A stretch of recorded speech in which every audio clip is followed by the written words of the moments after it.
Welcome to Ramana's edizone YouTube channel. ఇంకా ఈ ఛానల్ని ఎవరైనా సబ్స్క్రైబ్ చేయకపోతే దయచేసి సబ్స్క్రైబ్ చేసుకోగలరు.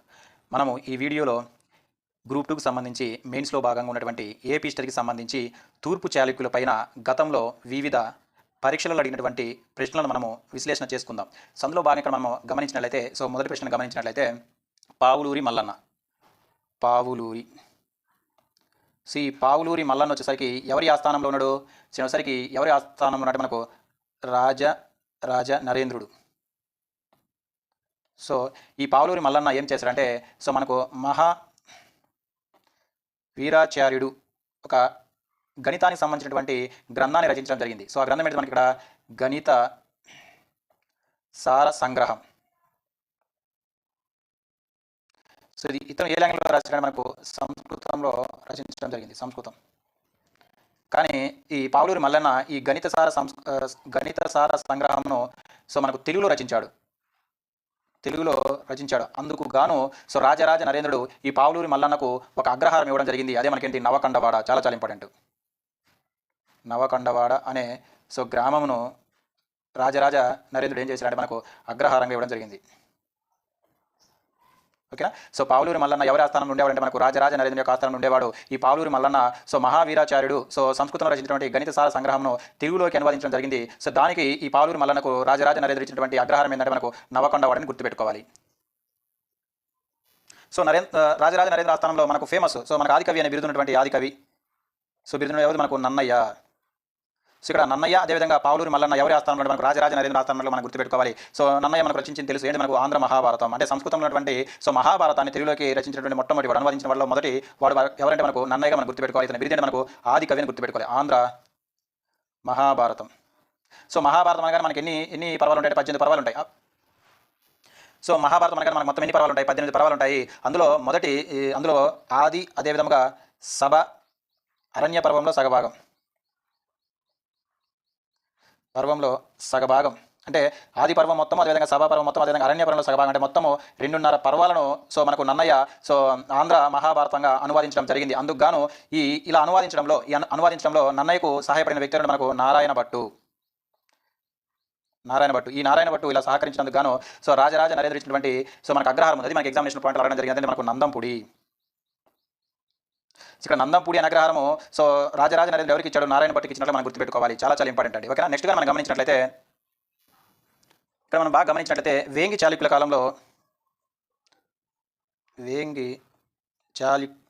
కాలంలో తూర్పు చాళుక్యులు మనం ఏమంటాము? తూర్పు చాళుక్యులు మనం వేంగి చాళుక్యులు అని కూడా అంటాం. తూర్పు చాళుక్యులు, వేంగి చాళుక్యులన ఒకటే. ఈ వేంగి చాళుక్యుల కాలంలో సంస్కృతము మరియు తెలుగు భాషలు పురోగతి సాధించాయి. ఇక్కడ వేంగి చాళుక్యుల యొక్క అధికార భాష మనకు సంస్కృతం.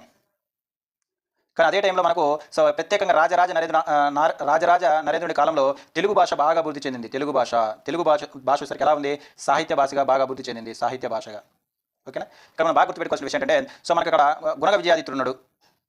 గుణగ విజయాదిత్యుడు ఇతని యొక్క 2 శాసనాలు ఏంటి? మనకు సాతులూరి శాసనం, అదేవిధంగా కందుకూరి శాసనం. నెక్స్ట్ కానీ పాండురంగడు అంటే ఇతని యొక్క సైనికుడు అండి. చాలా ఇంపార్టెంట్. పాండురంగడు వేయించినటువంటి అద్దంకి శాసనం.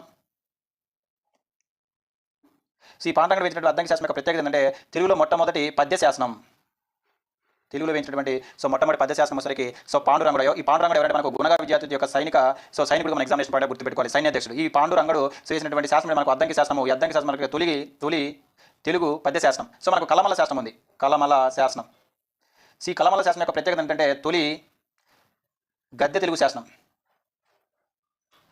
ఇది వేయించింది ఎవరంటే మనకు రేనాడి చూడనటువంటి ధనుంజయుడు. ఇది మనం తర్వాత చెప్పుకుంటాం. ధనుంజయుడు. ఇక్కడ మనం ఈ పాండురంగడు వేయించినటువంటి అద్దంకి శాసనం సరికి తొలి పద్య శాసనం మనం గుర్తుపెట్టుకోవాలి. అదేవిధంగా మనకు యుద్ధమల్లుడు ఉన్నారండి రాజు. తూర్పు చాళుక్యులు రాజైనటువంటి యుద్ధమల్లుడు. యుద్ధమల్లుడు వేయించినటువంటి బెజవాడ శాసనం కూడా ఇవన్నీ మనకి ఇక్కడ సాతులూరు శాసనం అవ్వచ్చు, అదేవిధంగా కందుకూరు శాసనం అవ్వచ్చు, అద్దంకి శాసనం అవ్వచ్చు, అదేవిధంగా మనకు బెజవాడ, ఇవన్నీ కూడా తెలుగులో ఉన్నట్లు మన ఎగ్జామినేషన్ పాయింట్ ఆఫ్లో గుర్తుపెట్టుకోవాల్సిన అవసరం ఇక్కడ ఎంతైనా ఉన్నది. నెక్స్ట్ పాయింట్గా మనం గమనించినట్లయితే ఇక్కడ మనం బాగా గుర్తుపెట్టుకోవాల్సినటువంటి విషయం ఏంటంటే తూర్పు చాళుక్యుల కాలంలో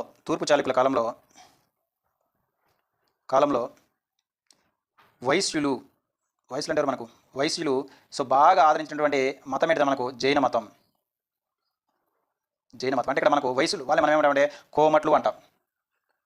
కోమట్లు. ఈ కోమట్లు అనే పదం యాడ్ నుంచి వచ్చిందంటే సో మనకి ఇక్కడ సో గోమటేశ్వరుడు అని ఉంటాడు మనకు.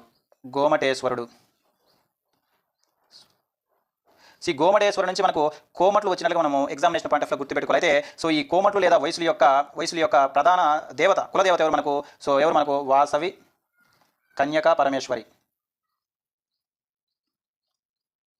అంటే మనం బాగా గుర్తుపెట్టుకోవాల్సిన విషయం ఏంటంటే సో తూర్పు చాళుక్యుల కాలంలో జైన మతాన్ని బాగా ఆదరించిన వారు ఎవరు? మనకు వయసులు. వీళ్ళకి మరొక పేరు మన కోమట్లు. ఈ కోమట్లు అనే పదం ఏంటంటే సో గోమటేశ్వరుడు పదం నుంచి మన ఎగ్జామినేషన్ పాయింట్లు గుర్తుపెట్టుకోవాలి. ఈ వయసుల యొక్క ప్రధాన దేవత ఎవరు? మనకు వాసవి కన్యకా పరమేశ్వరుని గుర్తుపెట్టుకోవాలి. అయితే ఈ వాసవి కన్యకా పరమదేశ యొక్క ప్రముఖ దేవాలయం ప్రధాన క్షేత్రం ఎక్కడ ఉందంటే మనకు సో ఇది క్షేత్రం సో ఎక్కడ ఉందంటే మనకు తూర్పు గోదావరి జిల్లాలోనే పెనుగొండ అని గుర్తుపెట్టుకోవాలి.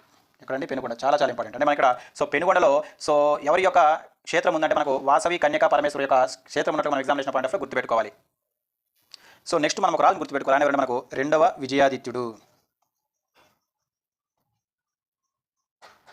సో ఈ రెండవ విజయాదిత్యుడికి అతని సోదరుడు ఒకడు, అతని పేరు భీమసలు. సో వీరి మధ్య వారసత్వ పోరు ఎన్ని సంవత్సరాలు జరిగిందంట? 12 సంవత్సరాలు జరిగిందంట. 12 సంవత్సరాలు జరిగి సో ఈ 12 సంవత్సరాలు ఎన్ని యుద్ధాలు చేశాడంట ఈ రెండవ విజయాదిత్యుడు అంటే? 108 యుద్ధాలు చేశాడట. సో 108 యుద్ధాలు చేసి సో దీనికి పాప పరిహారంగా 108 నరేంద్ర మురుగేశ్వర ఆలయాలను నిర్మించాడంట. చాలా చాలా ఇంపార్టెంట్. నిర్మించాడు అంటే సో తూర్పు చాళుక్యుల కాలంలో ఎవరు మనకు 108 నరేంద్ర మురుగేశ్వర దేవాలయాలు నిర్మించడం మనకు సో రెండో విజయాదిత్యుడిని గుర్తుపెట్టుకునే యొక్క బిరుదు చాలా చాలా ఇంపార్టెంట్. ఆ బిరుదు ఏంటి మనకి ఇక్కడ? సో నరేంద్ర మృగరాజు అని గుర్తుపెట్టుకోవాలి. నెక్స్ట్గా మనం గమనించినట్లయితే తూర్పు చాళుక్యుల కాలంలో ఒక మహిళను మనం బాగా గుర్తుపెట్టుకోవాలండి. ఎవరు మనకు? చెల్లవ. సో ఈమె వచ్చేసరికి ఈమె పేరంటే ఈమె బిరుదు ఏంటంటే సమస్త గాంధర్వ. ఇక్కడ ఈమె వచ్చేసరికి ఎవరి యొక్క ఆస్థానంలో ఉందో మనకి ఎగ్జామినేషన్ పాయింట్లు ఇంపార్టెంట్. ఎవరు మనకి ఇక్కడ? మొదటి చాళుక్య భీముడు. ఇక్కడ మనకు సమస్త గాంధార్వ విద్యలలో ప్రవీణురాలైనటువంటి చెల్లవ అనే మహిళ అంటే సో ప్రముఖ నర్తకీమ. అదేవిధంగా సో ప్రముఖ నర్తకీమ ఎవరి ఆస్థానంలో ఉందంటే మనకు మొదటి చాళుక్య భీముడి యొక్క ఆస్థానంలో ఉన్నట్లుగా మనం గుర్తుపెట్టుకోలేము. ఎవరంటే? ప్రముఖ గాయకురాలు. నర్తక కాదండి, గాయకురాలు. సీమ ఎవరి ఆస్థానం ఉందంటే మనకు మొదటి చాళుక్య భీముడి యొక్క ఆస్థానం ఉన్నట్లుగా మనం గుర్తుపెట్టుకోవాలి. ఇతని తండ్రి ఉన్నాడు. అతని తండ్రి ఎవరు? మనకు మల్లప్ప. ఈయన ఎవరంటే మనకు ప్రముఖ సంగీత విద్వాంసుడుగా మనం గుర్తుపెట్టుకోవాలి. ఇతని బిరుదు ఏంటంటే తుంబురుడు గుర్తుపెట్టుకోవాలి. అయితే ఇక్కడ ఈ మొదటి చాళుక్య భీముడు ఈ చెల్లవకు ఒక గ్రామాన్ని దానం చేశాడు. ఆ గ్రామం మనకు చాలా చాలా ఇంపార్టెంట్. ఆ గ్రామం మనకు అత్తిలి గ్రామం వచ్చేసరికి మొదటి చాళుక్య భీముడు చెల్లవ కోసము దానం చేసినట్లుగా మనం ఎగ్జామినేషన్ పాయింట్ ఆఫ్ లో గుర్తుపెట్టుకోవాలి. నెక్స్ట్ ఏంటి మనకు? సో బట్టదేవుడు. సో ఈ బట్టదేవుడు సరికి సో ఎవరి ఆస్థానంలో ఉన్నాడు మనకు? మనకు రెండవ అమ్మరాజు. మొదటి అమ్మరాజు కదండి, రెండవ అమ్మరాజు ఆస్థానం ఉన్నటువంటి సో ప్రముఖ కవి మనకు బట్టదేవుడు. ఇతని యొక్క బిరుదు ఏంటంటే మనకు కవి చక్రవర్తి. ఇతను రచించిన గ్రంథం ఏంటంటే కావ్య అలంకార చూడమని. చాలా చాలా ఇంపార్టెంట్ అండి. అనే గ్రంథాన్ని రచించడం జరిగింది. సో బట్టదేవుడు ఎవరి ఆస్థానం ఉన్నాడు మనకు? సో మనకు రెండవ అమ్మరాజు ఆస్థానం మన ఎగ్జామినేషన్ పాయింట్ ఆఫ్ గుర్తుపెట్టాలి. నెక్స్ట్ మనకు చామకాంబ అండి. చాలా చాలా ఇంపార్టెంట్. చామకాంబ. సో ఈ చామకాంబ ఎవరు మనకు? సో రెండవ అమ్మరాజు భార్య. ఈమె జైన మతాన్ని స్వీకరిస్తుందండి. ఈమె చాలా చాలా ఇంపార్టెంట్. ఈమె జైన మతాన్ని స్వీకరించి ఏలూరులో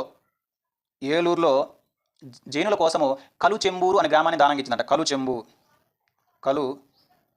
చెంబూరు అనే గ్రామంను దానం చేసింది ఎవరంటే మనకి ఇక్కడ సో రెండవ అమ్మరాజు భార్య చామకాంబగా మన ఎగ్జామినేషన్ పాయింట్ ఆఫ్ లో గుర్తుపెట్టుకోవాలి. సో నెక్స్ట్గా మనం గమనించినట్లయితే తూర్పు చాళుక్యులలో మనము ఈ వర్డ్ బాగా వింటాం. మనకు ప్రాడ్వి వాక్కులు. ఎవరా అంటే ఈ ప్రాడ్వి వాక్కులు సో తూర్పు చాళుక్యుల ఆస్థానంలో ప్రత్యేక న్యాయాధికారులు. ఎవరు?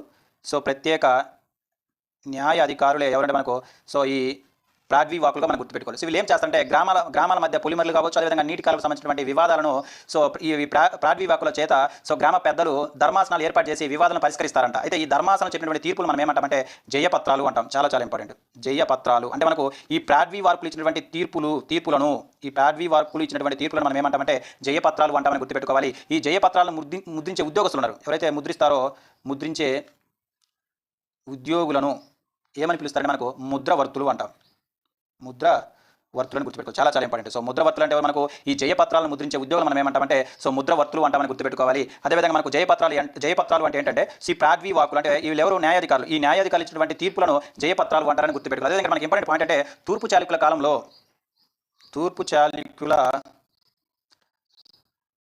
కాలంలో శిక్షల గురించి ప్రస్తావించినటువంటి శాసనం ఒకటి ఉంది. చాలా చాలా ఇంపార్టెంట్. అది మనకు కొరివి శాసనంగా మనం గుర్తుపెట్టుకోవాలి. మనకు ఈ కొరివి శాస్త్రం దేని గురించి తెలియజేస్తుంటే సో తూర్పు చాళుక్యుల కాలంలో ఉన్నటువంటి వివిధ రకాల శిక్షల గురించి తెలియజేసినట్లు మనం ఎగ్జామినేషన్ పాయింట్ ఆఫ్ గుర్తుపెట్టుకోవాలి. నెక్స్ట్ మనం బాగా గుర్తుపెట్టుకోవాల్సిన ఇంపార్టెంట్ వ్యక్తి అంటే మనకు సో మూడవ విజయాదిత్యుడు. సో ఇతనికి పేరేందా మనకు గుణగ విజయాదిత్యుడు అని కూడా అంటారు. చాలా చాలా ఇంపార్టెంట్. గుణగ విజయాదిత్యుడు ఇతని యొక్క బిరుదు చాలా చాలా ఇంపార్టెంట్. ఇతని బిరుదు ఇతను వచ్చేసరికి ఏంటంటే తూర్పు చాళుక్యుల రాజుల కల్లా గొప్పవాడు. ఇతని యొక్క ప్రత్యేకత ఏంటంటే సో మనకు తూర్పు చాళుక్యులను పరిపాలించిన రాజులు అందరికీ గొప్పవాడు ఎవరంటే మనకు సో గుణగా విజయాదిత్యుడు లేదా అతనికి మరొక బిరుదు ఏంటంటే మనకు సో మూడో విజయాదిత్యుడు. ఇతనే మనం ఏమంటామంటే 5వ విష్ణువర్ధనుడు కూడా అంటాం. విష్ణువర్ధనుడు కూడా అని పిలుస్తామని మనం గుర్తుపెట్టుకోవాలి. అయితే ఇతనికి ఒక బిరుదు ఉందండి. ఆ బిరుదు మనకి ఎగ్జామినేషన్ పాటు చాలా చాలా ఉపయోగించుకోవాలి. ఆ బిరుదు ఏంటంటే మనకి ఇక్కడ సో ఇతని యొక్క ఇక్కడ ఒక సైన్యాధ్యక్షుడు ఉన్నాడు. అతనే మనకు పాండురంగడు. ఇతను వేసినటువంటి శాసనం మనకి ఏంటంటే అద్దంకి శాసనం. ఇప్పుడే మనం చెప్పుకున్నాం అద్దంకి శాసనం. ఈ అద్దంకి శాసనం యొక్క ప్రత్యేకత ఏంటంటే తొలి తెలుగు పద్య శాసనం. ఈ పాండురంగడు ఏం చేశారంటే నెల్లూరులో ఉన్నటువంటి బోయ కొట్టాలను జయించి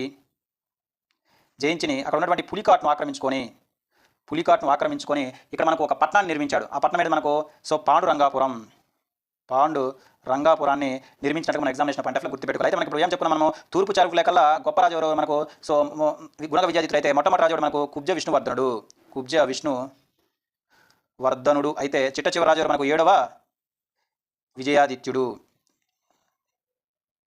విజయాదిత్యుడిగా మనం గుర్తుపెట్టుకోవాలి. ఇవి మనకు గతంలో తూర్పు చాళుక్యుల పైన అడిగినటువంటి కొన్ని ముఖ్యమైన ప్రశ్నలు. వచ్చే వీడియోలో మరికొన్ని గతంలో